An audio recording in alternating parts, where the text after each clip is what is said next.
Assalamualaikum dan selamat petang. Ya, hari ini kita bersiaran langsung dari 3M Auto Workshop Kota Kinabalu, Sabah, Malaysia, yang terletak di belakang Maybank Alam Mesra. So, apa yang kita mau bahaskan pada hari ini berkenaan dengan Nissan Almera N17. Coba tengok sini. Nissan Almera N17 punya model. N17 boleh dikatakan model baru juga, yaitu dari 2016 tak silap saya start keluar ni kereta. So, apa yang kita mau cerita di sini, kita tidak cerita macam mana cara buka dashboard, cuma kita mau cerita kenapa orang ini datang di sini dan bagaimana kita mengenal pasti sesuatu masalah itu bermula daripada mana kita perlu cek. Ya, dia datang sini dia kata aircon tak sejuk. Jadi sudah dihantar di service center, orang kata tambah gas sama juga, tak sejuk juga. So apa yang kita suspek untuk kereta model ini yang kebiasaan berlaku adalah masalah gas leaking. Masalah gas yang habis ataupun kurang. Ya, sebab faktor-faktor kenapa aircon tidak sejuk, banyak faktor. Kita sudah bahas di video yang sebelum ini, yaitu ada beberapa item lah yang kita kena cek. Jadi bila kami datang sini, kompresor dia jalan. Tekanan gas dia, kompresor bagus. Tetapi oleh kerana orang ini datang sudah dia tambah gas baru dia datang dari service center, tapi still dia punya bacaan 20 darjah Celsius. Bacaan yang sejuk mesti 10 darjah Celsius ke bawah apabila kita menggunakan termometer suhu. Coba ambil termometer itu di mana? Kita kasih tunjuk dia di mana itu 10. 10 darjah Celsius. So kita akan masa dia datang sini kita masukkan termometer suhu ni. Termometer suhu ni yang ini. Okey, kita masukkan, coba zoom di sini. Sekarang suhu di luar 30 darjah Celsius kepanasan dia. Di sini ni adalah sensor dia. So masa kita masukkan benda ni di dalam ni, kereta dia menunjukkan 20 darjah Celsius, 20. So sedangkan suhu normal adalah bawah 10. Bonus adalah 5 ke bawah. Kalau dapat kosong itu alhamdulillah lagi bagus. Tapi yang kita mengejutkan, kereta ini baru 6 tahun tak silap saya 2016 lebih kurang. Sudah tidak sejuk aircon dia. So persoalan dia sekarang kenapa tidak sejuk? Okay, kita akan cek daripada kompresor, kondenser dan juga bahagian luar. So kita sudah test leaking kereta ni dan kita mendapati bahagian part-part di luar. Okay, kita tengok dari sini ya. Untuk kita test leaking suatu barang, kita kena masukkan pump dulu untuk test leaking, masuk angin pakai meter gauge. Lepas tu kita akan cek satu persatu bermula daripada kompresor sini sendiri. Coba zoom di sini. Kita mau tahu leaking di mana? Kita mau tahu leaking di mana, kita kena cek ini kompresor. Sebab ada case kompresor leaking di badan dia ni, di seal dia. Tapi di sini kita cek tidak ada leaking. Yang kedua, suspek leaking adalah di hose tengah. Kalau kita nampak berminyak ni, nampak hose berminyak ni, dia hanya leaking di O-ring sahaja. Ini kita ganti O-ring sajalah. Tetapi setelah kita ganti O-ring, still meter tu turun. Still meter tu turun. Okey, coba kasih tengok itu meter gas tu macam mana. Coba ambil meter tu kita tengok. Mungkin ada di kalangan kita, minta maaf, mungkin ada yang tidak faham apa itu meter gauge. Ya. Okey, coba kita gantung di sini ala-ala dami-dami saja. Kaedah kita mengenal pasti kebocoran suatu benda. Kita kena menggunakan ini meter. Ya, kita akan pump dia. Coba ambil itu pump, contohlah. Contoh ini kita akan masukkan ini meter. Okey, di sebelah kiri saya. Okey. Di sebelah kiri saya ni adalah untuk mengukur tekanan kompresor. Saya sudah bahas di video sebelum ni. Sebelah kiri saya kompresor, sebelah kanan saya ni adalah gas. Jadi apa yang kita mau di sini ialah macam mana nak mengenal pasti itu bocor. Okey, kita akan bermula daripada kompresor dan selalunya terjadi kompresor tiada leaking, kita akan masuk pergi hose tengah, high pressure hose tengah. Lepas tu kita masuk ke kondenser. Okey, kondenser ada duduk sini. Jadi sekarang kondenser ni kita sudah test leaking ya. Ini kondenser dia. Dia duduk di sini ya. Dia duduk di sini. Betul lah? Dia duduk di sini. So kita sudah test leaking di sini, tiada, kita sudah rendam di air, tiada juga leaking. Ini kita punya tong ajaib ya, boleh mengenal pasti apa yang leaking. Kita sudah masukkan ini, tiada juga leaking. Jadi kita suspek bahagian luar tiada leaking, kompresor tiada leaking, hose tengah tiada leaking dan juga sambungan pipe ke sini. Coba bagi sini tengok. Sambungan pipe daripada sini, high pressure. Daripada kondenser ini pipe high pressure, kita tengok nipple di sini, nozzle di sini itu tidak ada bocor juga. Kita tengok sana. Lepas tu kita tengok sambungan sana pun O-ring takut ada bocor juga. Coba tengok sana. Sambungan tu tiada juga bocor. So hasil daripada uji kaji tadi, semua komponen-komponen yang berada di kawasan luar tidak ada bocor. So sebagai langkah kedua, apabila bahagian luar tidak ada bocor, menggunakan pump high pressure sehingga 300 PSI kita akan tekan menggunakan pump ini. Kita akan tekan menggunakan ini pump menggunakan tekanan tinggi. Kita gunakan pump ini untuk tekan, untuk lebih senang untuk detect di manakah kebocoran tersebut. So langkahnya ialah kita buat di luar dulu. Setelah kita buat di luar, ya, tiada bocor, maknanya di dalam.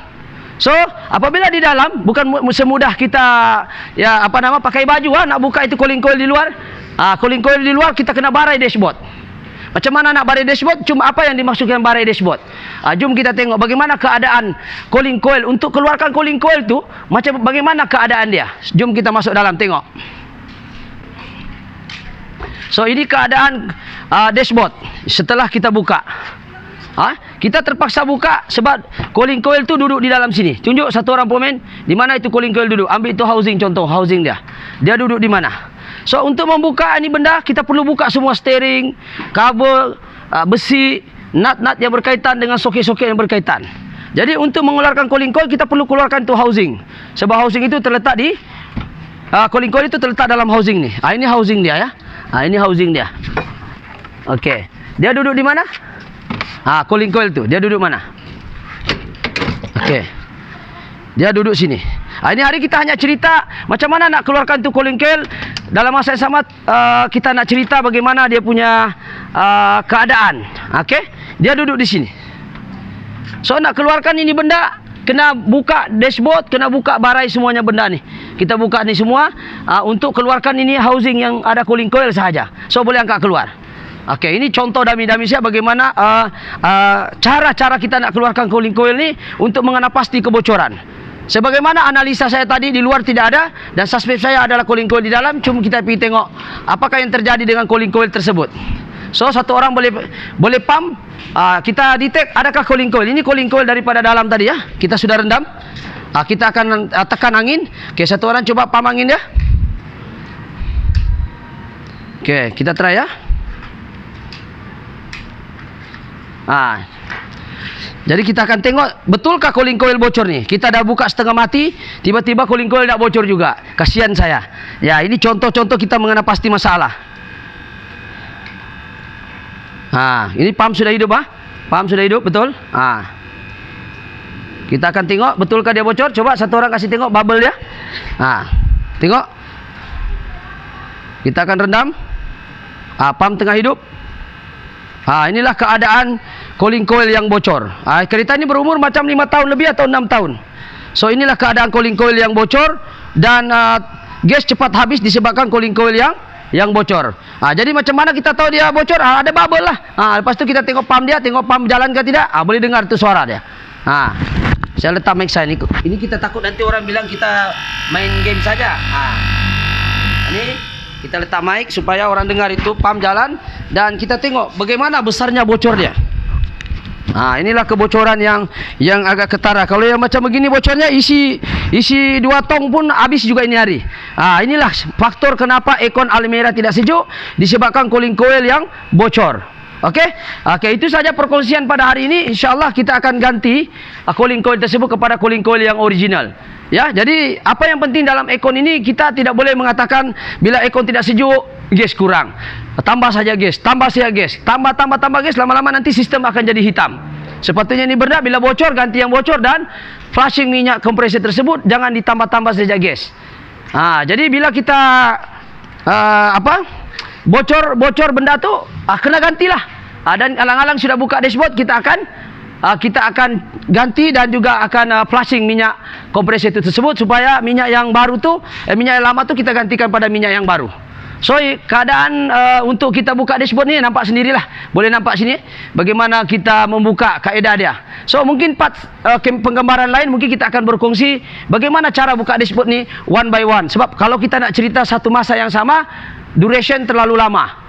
Kita tahu takut terlampau panjang. Jadi persoalan dia, kalau ada orang bertanya di luar, bagaimana cooling coil ini boleh bocor dalam tempoh 6 tahun? Satu, kenapa dia boleh bocor macam ni? Yang pertama sekali, mungkin orang itu jarang servis. Sebab setiap kali kita servis, sepatutnya setiap 50,000 kita servis lah. Mungkin 6 tahun ni mungkin dekat-dekat juga lah. Yang kedua faktor dia bocor, kita jarang mengganti cabin filter. Coba bagi tunjuk tu cabin filter. Cabin filter yang cabin tu. Ini cabin filter, ya. Coba ambil cooling coil yang kotor itu apabila cabin filter tidak dijaga. Ini contoh cabin filter. Mungkin tidak dijaga. Faktor kedua ialah cabin filter ini kita tidak jaga. Cabin filter ini berfungsi untuk menapis. Ya, ini contoh cooling coil yang kotor. Dah lah kotor, bocor lagi. Macam mana kita tahu bocor? Jadi kalau macam begini tak payahlah kami rendam. Nampak berminyak nih. Kenapa? Apa kaitannya cabin dengan cooling coil bocor? Kaitannya apabila kita tidak jarang mengganti, kotoran tersebut akan menyumbat di sini. Menyumbat di kawasan cooling coil dan menghakis sirip-sirip cooling coil tersebut, dan seterusnya dia akan jadi bocor. Sebabkan apa? Tiada penapis. Kalau ada penapis pun terlalu buruk dan uzur. Sebab kita kena ingat, cooling coil itu duduk di dalam dashboard. Kaki kita itu banyak tanah, kotoran, habuk, semua disedut oleh blower dan ditembak ke arah cooling coil. Jadi kita jarang mengganti ini mungkin boleh menyebabkan faktor-faktor terlalu cepatnya cooling coil itu bocor. Okey, tadi kedua. Ini yang ketiga, faktor kenapa cooling coil bocor adalah kualiti barang. Kualiti barang itu sendiri, yang mana model-model yang terbaru mungkin pengilang-pengilang atau pengulur-pengulur kereta menggunakan konsep penjimatan. Kalau kita tengok Honda video saya sebelum ini, ada satu Honda yang saya share di YouTube. Cooling coil dia sudah 15 tahun kita tidak ganti sebab tidak bocor, yaitu Honda Sinti 2006 tak silap saya tu, model first. Tidak bocor, tidak ada, kita rendam begini tidak ada keluar begini. Jadi kenapa dia tidak bocor? Itu kan kualiti dia. Kereta lama lebih berkualiti. Mungkin minta maaf cakaplah, ini bukan kita blame kereta baru, tetapi semua pengilang-pengilang pengulur kereta mungkin ingin cuba menjimatkan kos, jadi dia mencipta cooling coil yang tidak mungkin agak tipis ataupun ringan. Sebab kita telah berkongsi satu Honda City model lama 2006 sampai 15 tahun cooling coil tidak bocor. Kenapa kereta model Almera yang 2000 N17 lebih kurang 2016 tak silap saya, cooling coil sudah bocor. Jadi faktor kualiti itu mempengaruhi kepada cepatnya bocor. Jadi perbandingan kereta lama dengan kereta baru, kereta lama memang lagi tahan dari segi kualiti dia. Mungkinlah pasal kita dah buat kereta lama, kita baru, kita dapat banding, compare, ya, beberapa tahun. Jadi faktor keempat kenapa cooling coil bocor, disebabkan oleh, mungkin cooling coil ini bocor disebabkan oleh kualiti tidak original. Tapi yang ini sekarang ini original, asal dari kilang. Original asal dari kilang. Ini asal daripada kilang. Tapi sekiranya kita mengganti cooling coil selepas ini, jangan lagi kita menggunakan juga brand-brand yang tidak original. Sebab kenapa? Kalau original pun 6 tahun saja dia tahan, rasa-rasanya kalau tidak original mungkin 3 tahun bagus tuh kalau sampai. Jadi itu faktor yang keempat. Dan faktor yang kelima kenapa cooling coil itu bocor, ya, sebab ialah kita mungkin kita jarang membersihkan itu dashboard kita sendiri. Kadang-kadang kita lap di bagian luar saja. Kalau rajin patutnya laci-laci itu kasih bersih. Sebab ada case yang kita jumpa, ada tikus ataupun menggigit tikus. Tikus tu gigit wiring-wiring di dalam. Mungkin sebabkan mungkin ada ikan, ada apa, menyebabkan cooling coil berdekatan semua. Dia berak di sana, kencing di sana. Sebab cooling coil tu ada housing dia. Dia boleh duduk dan kencing di sana itu tikus. Mungkin mempengaruhi dari punya kualiti. Asid dia, kencing tikus itu sendiri. Mungkin tikus itu sendiri mungkin akan gigit di cooling coil. Sebabkan oleh faktor kebersihan tadi. Jadi 5 faktor ini boleh mempengaruhi kebocoran cooling coil itu sendiri. Jadi itu sahaja perkongsian pada hari ini. Kenapa cooling coil bocor dan kenapa orang itu hantar. Dan bagaimana kita mengenal pasti kebocoran tersebut sebelum kita barai dashboard. Sebab dashboard nak barai untuk kereta model ini perlu buka wiper lagi. Nah, wiper link kena buka lagi. Sebab kenapa? Nut dia ada di sini. Ni nampak lubang ni? Nah, nak keluarkan housing dia, wiper ni ada lubang sini. Betul? Ya? Nak keluarkan cooling coil, wiper pun kena tanggal. Ini untuk model Almera. So, itu sahaja perkongsian pada hari ini. InsyaAllah semoga perkongsian ini memberi manfaat, ya. Jadi siapa yang berminat ataupun baru menjumpai channel ini, mohon jasa baiklah untuk subscribe, like ataupun share ataupun komen. Sekiranya mungkin anda sebahagian daripada pengguna-pengguna Almera di luar dan mungkin anda menghadapi masalah ekon yang sama, di mana balik-balik top up gas, lepas tu selang 3 hari hilang lagi, lepas tu seminggu hilang lagi. So, jangan amalkan perkataan top up gas, gantilah yang mana yang leaking, dan seterusnya kita servis dan juga flushing minyak kompresor itu sendiri. Okey, itu sahaja. Sekian, terima kasih. Assalamualaikum.